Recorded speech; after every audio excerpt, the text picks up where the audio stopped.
Hey everyone, I am Carolynn Howard. I'm a local realtor, and prior to this, I was a data scientist. So I come to you with packed knowledge, full of data and interpretation, ready for you to consume. Just a little bit before we get started to go over today, my purpose is to educate you and to make sure that you have the informed information to make a good decision when it comes to selling your home.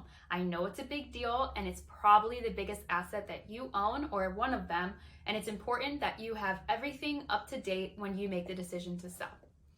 Now, there are more than 5 mistakes that homeowners can make, but these are going to be the top 5 biggest ones, and a bonus if you stay till the end on what I consider the number 6 that almost hits the number 5. Number 1 mistake that homeowners make is not realizing that it can take 30 to 45 days to actually launch their listing appropriately to drive the most money for their sale. Now let me say that again. It can take 30 to 45 days to prep your home correctly to sell it at top dollar. These things can include getting your home ready, fixing any repairs, maintaining your curb, making sure your home is putting its best foot forward by decluttering, making sure you're staging the home appropriately, and doing things like getting professional photography and video marketing in. There's a lot of things that need to take place before we list your home for sale. And we also want to make sure that we do the due diligence on your home in order to know everything that's going on with it before we list it. We want to launch the property like we would launch a marketing piece, and it's going to go out everywhere, and we don't want iPhone pictures for that. We want top-notch photography and videography to make sure that your home brings in top dollar. The second mistake that homeowners often make is not knowing what type of market they're in.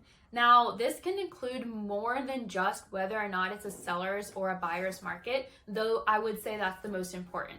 It can also mean if you're in a hyper-local market, if you're in the luxury range, or if you're in a directional market. So there's a number of different factors that are included, not just the market of the buyers and sellers, and it's important to discuss those with your agent.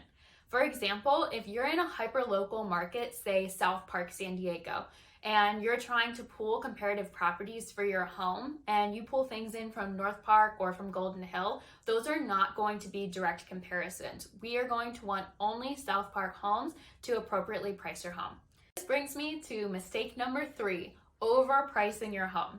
Now, I know negotiation tactics might tell you to start high and to negotiate down, but this can result in you missing out on a number of qualified home buyers, not driving a bidding war to your property, not getting enough people in to see it, and ultimately ending up selling for less than you could have. The best, most strategic way to sell your home is first to look at what kind of market you're in and then to price it appropriately. So right now we're in a strong seller's market here in San Diego, so you do have a little bit of an advantage as a seller. However, you still don't want to list high and let it sit on the market. The first 2 weeks are the most crucial when we list your home, so we want to market it just below market value.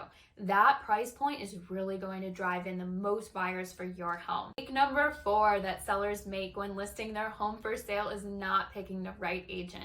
Now, your cousin or second cousin who just got their license and is doing it as part-time, or someone in the office who decided to pick up real estate part-time, isn't necessarily going to be the best for you. They're not going to be studying the market daily, they're not going to be knowledgeable of your area, and they're probably not going to pick correct comps. On top of that, the marketing and the strategic launch that your agent does to list your home is crucial. And oftentimes someone who's part-time or brand new or isn't working with a team when they should isn't going to give you the most appropriate advice for where you price it, where it should be displayed, and how often we should run ads on it.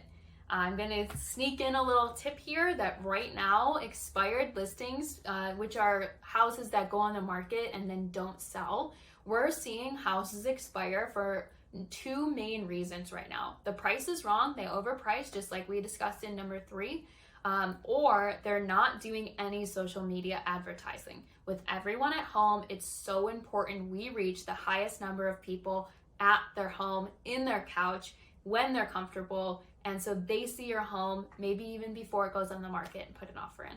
Number 5 is not prepping your home for showings. So once we get to the point of your home being on the market, getting it ready to list, making sure the staging is all complete, it is extremely important to get your home decluttered, depersonalized, and ready to show each and every time. If this requires a maid to come into your property once a week because there's so much going on, that's absolutely fine. We can work that out. If this is going to be getting a professional stager into your home to let you know which items you should depersonalize or declutter, we can absolutely do that for you. There's a number of people who are professionals at organizing, cleaning, and rearranging homes to make sure they are putting their best foot forward, and they're going to invite the most homeowners to come in, see the house, and envision themselves in it, which is ultimately what we want, a home buyer to come in and see a home that they could picture themselves in, not necessarily a home that someone else owns. Your bonus mistake today is skimping on the property inspection pre-list. What does that even mean? Before we list your property, we are going to get a home inspector in your home, possibly even termite or any additional inspectors we need, into your home, investigate everything that's there so we know before we enter into escrow with anyone everything that's on the table for your home. This could really add value not only to the sale of your home, but possibly if you're purchasing your next home. If we find out your home has, say, a major plumbing problem or a major foundational problem, that will end up coming up later once we're in escrow. This can allow us to make a strategy for whether we want to sell as is or if we want to fix some of the issues before going into listing your home, or even if we want to allow a credit to the buyer. So it's going to help us dictate the most appropriate strategy for you and what your goals are with selling your home. Hope these 5 mistakes were helpful, with the 6th bonus one to giving you some guidance for things to avoid and be very aware of when you're thinking about listing your home for sale. There's a ton others, like I said, and the details of the marketing and the advertising on social media are crucial in this moment. That includes getting 3D video walkthroughs of your home prior to putting it on the market. I'm so happy to discuss anything with you more, and I would love to sit down and chat. Even if you're not ready now, if you're thinking in a year or 2 years from now, we could always put a plan together and work backwards from your intended sale date. Again, my name is Carolynn Howard. I'm a local realtor here in San Diego, California, and I look forward to working with you. Thanks for watching.